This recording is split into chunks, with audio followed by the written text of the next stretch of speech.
Related to Mark Carney's remarks, the Financial Stability Board released about a week ago a climate disclosure task force.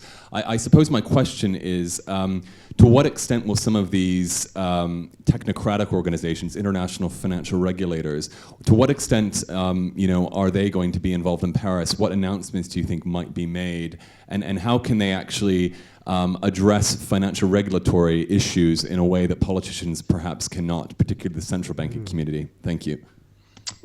Yeah, Michael, it's how detailed into the nuts and bolts will this get, or will it be more big picture stuff? So in terms of the negotiations themselves, not at all. This is all domestic policy, although it does have an international ramification, and won't be discussed. In terms of the surrounding events, there will be quite a lot of side meetings at which financial regulators will be, some of them will be present and some of them will certainly be talked about. What Mark Carney said will be talked about. But over the coming year, this, I think, and then after that, this is a really important front that has been opened up. In principle, financial regulators don't even have to regulate before they start having an impact. We have invented over the last 15 years a very interesting economic instrument, which are the words of central bank governors. So what central bank governors say, and this is part of the armory of their instruments, has an impact on inflation expectations and so on. And Mark Carney's speech of itself was an intervention in this. And it has already got, as you know, people in the financial community thinking about risk attached, the three different kinds of risks that he identified. And if, under his chairmanship, the FSB, through this disclosure task force, which has just been announced, under the Chinese presidency of the G20 over the next year, comes up with a set of disclosure rules, then although those will only have a guidance value to the individual regulators in G20 countries, many companies and asset holders, I suspect, will start complying with them even before they're required to. And as financial investors of various kinds start stress testing, as Mark Carney's talked about, the risks attached to their investments, both high and low carbon, that will begin to change behaviour. And so something which ultimately will only have the legal force, as it were, of a speech made by a central bank governor will start to influence behaviour.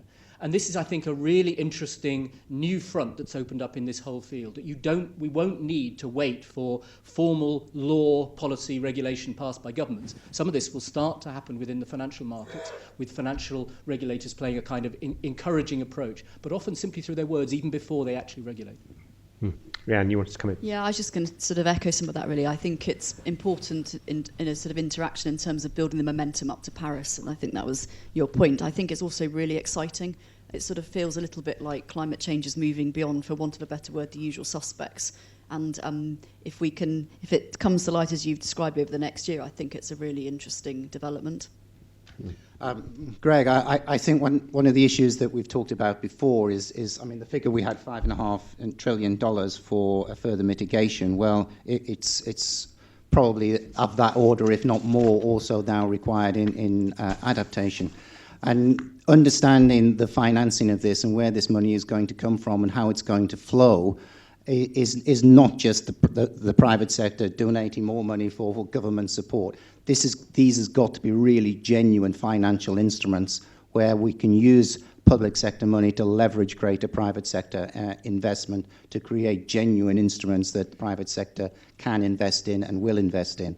So Michael's far more in a position for me to comment on what will come out of Paris, but certainly we, from our side of the industry, look for Paris to be the beginning of quite a strong movement of understanding where this money is going to come from and how it's going to flow. It's a crucial point you raised as well, that Paris is not operating in any way in a vacuum, is that you're also seeing, as you say, the FSB, you're seeing the Sustainable Development Goals that have just been agreed, which are hugely ambitious as well.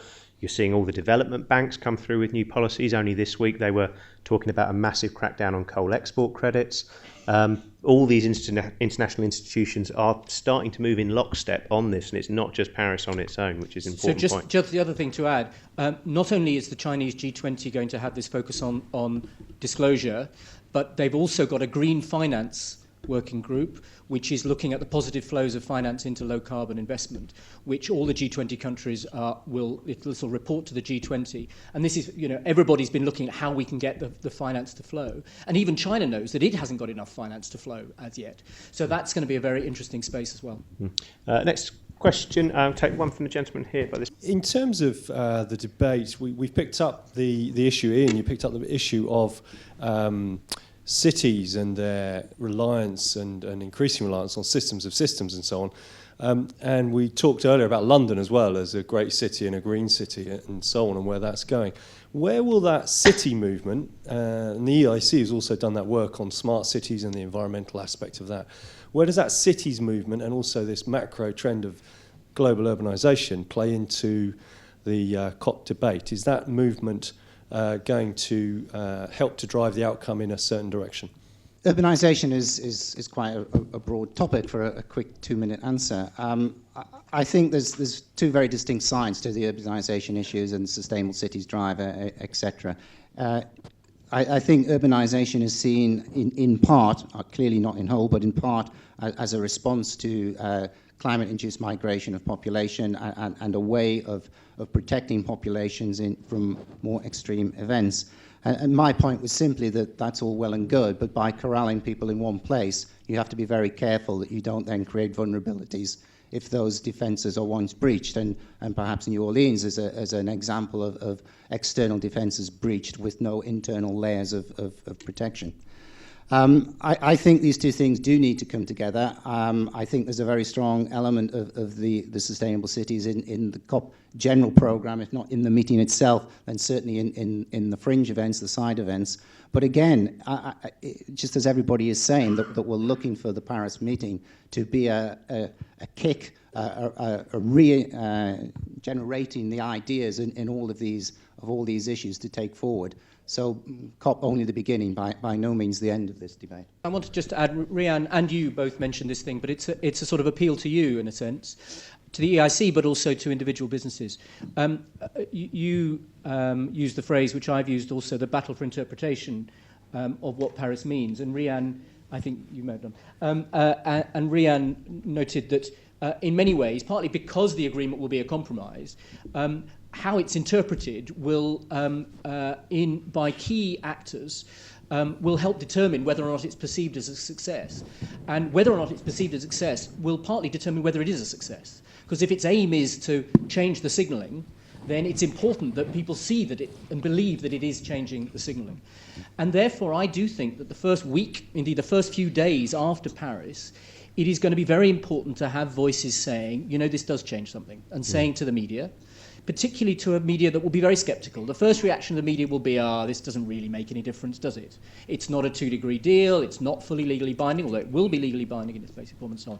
So the more voices are able to say, actually, this does make a difference. The world is different after this conference than before.